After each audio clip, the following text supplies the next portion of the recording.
Hey everyone, welcome to FavsChat. Today I will be explaining episode 8 of the K-drama Perfect Crown. So let's get started. Episode 8 begins with Huiju suddenly collapsing during the royal wedding ceremony as the newly married couple officially greets the palace for the first time. Prince Ian immediately steps in and warns everyone that he will not tolerate anyone putting his wife in danger. He quickly calls Choi-hyun and asks him to contact Huiju's father. Instead of taking her to the royal hospital, Ian insists on rushing her to Castle Hospital instead. Jeong-woo also orders the roads to be cleared immediately. Meanwhile, Sang-un, who is watching everything unfold from home, looks completely shocked. It raises suspicion because he was supposedly working together with Irang. At the hospital, doctors begin emergency treatment while Huiju's family anxiously waits outside. Back at Prince Ian's residence, Hee-jung informs the palace staff that nobody is allowed to leave because an investigation is about to begin. She orders every item used during the wedding ceremony to be secured. Arium appears extremely nervous, making everyone wonder if she knows more than she is saying. Soon, the doctors discover that Huiju suffered from digoxin toxicity. Thankfully, since she wasn't a regular user of the medicine, she survived the dangerous dosage. The doctors reassure everyone that she will recover fully after treatment.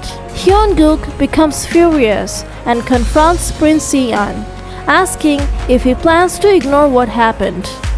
Ian firmly says he has no intention of letting it slide. At the same time, Irang also hears the news and pretends to be surprised, just like Sang-un. Jeong-woo later loses his temper at the hospital and harshly questions Prince Ian. However, Ian officially requests a full investigation involving everyone in the palace. Jeong-woo then informs Irang that the royal investigation has already begun.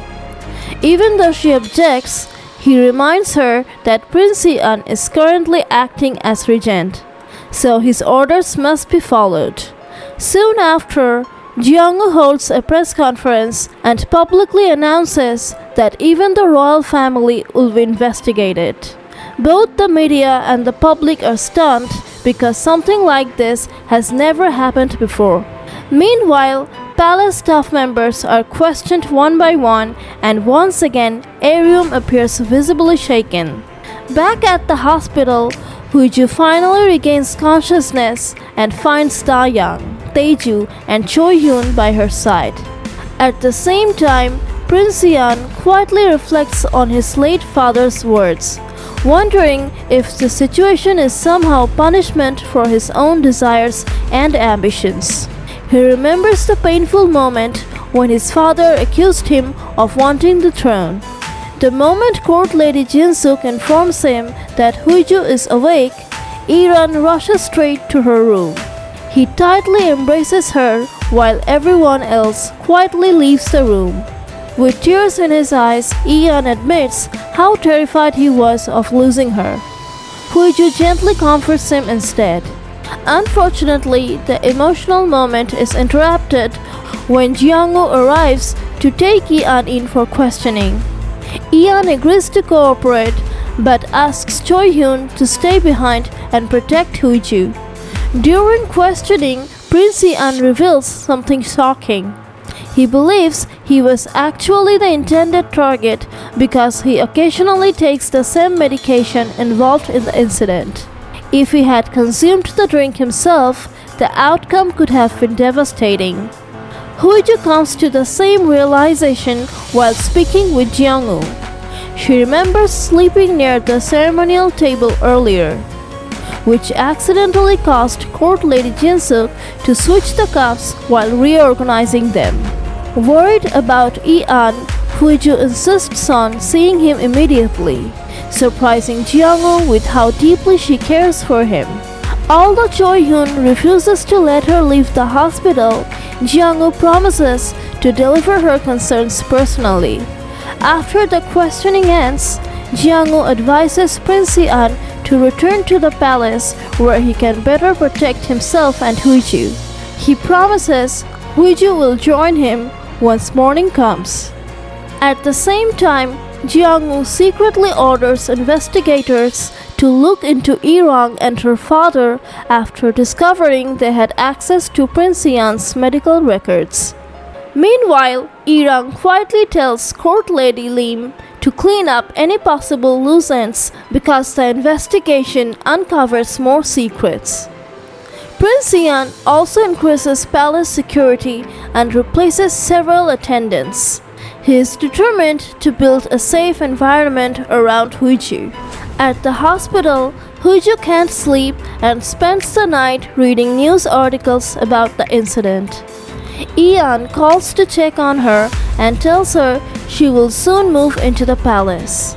The next morning, Da-young arrives to help Huiju prepare for discharge. The doctor confirms that she is recovering well but recommends continued heart monitoring inside the palace for a few more days. Huiju is touched to learn that her father sent Da-young out of genuine concern. Da-young even helps tone down Huju's appearance slightly so that she can appear more delicate and sympathetic in front of the public.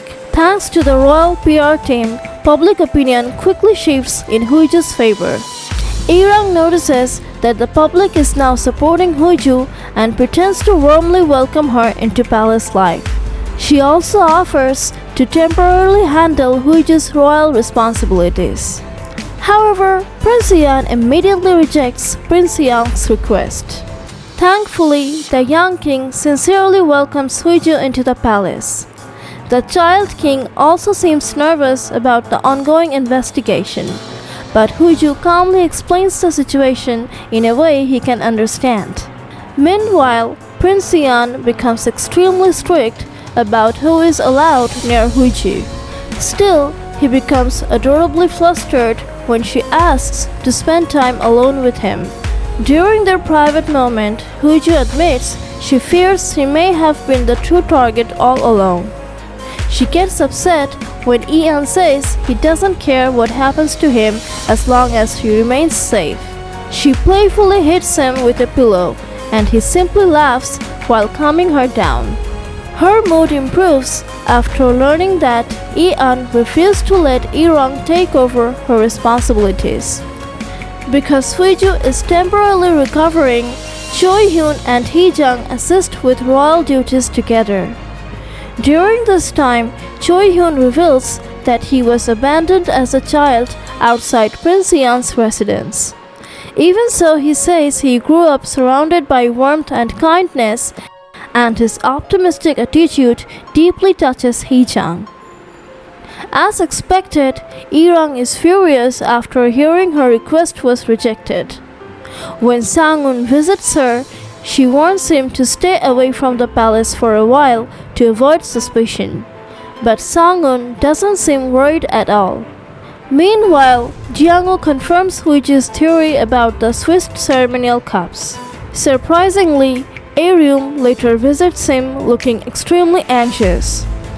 Later that night, Huiju becomes embarrassed when Prince Hee-an walks out after showering.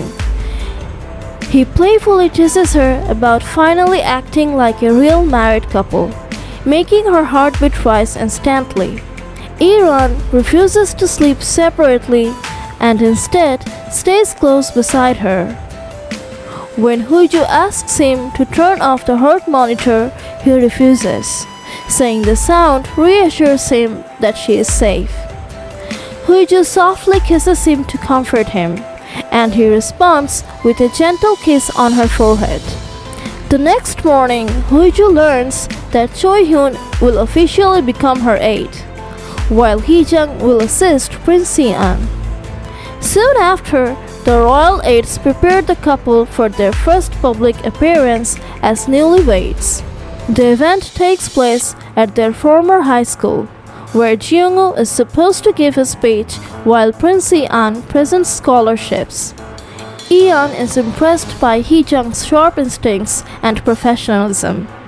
Meanwhile, Choi Hyun enthusiastically coaches Huiju on royal etiquette and encourages her confidence. Huiju even insists on matching outfits with Prince Yeon, forcing him to change clothes. Unfortunately, Jiangwoo becomes delayed due to an urgent situation, leaving Huiju responsible for giving the speech herself. The couple receives a warm welcome at the school, and Huiju takes in the emotional atmosphere around her. As she begins speaking, Prince Yeon watches proudly because her speech is incredibly moving. But suddenly, everyone's attention shifts to their phones. Moments later, reporters storm into the room asking questions about Huiju's rumored contract marriage with the prince. Huiju is completely shocked, but Prince Yeon immediately steps in front of her protectively. He reassures her, grabs her hand, and quickly leads her away from the chaos. In the epilogue, we return to the couple's first night together. Prince Yeon couldn't stop smiling as he watched Huiju sleeping peacefully when court lady Jin Suk tried to wake him up the next morning. Yeon jokingly warned Choi Hyun that there would be serious consequences if anyone disturbed Huiju's sleep. If you enjoyed this explanation, don't forget to like, share, and subscribe to FavsChat for more K-drama recaps and explanations.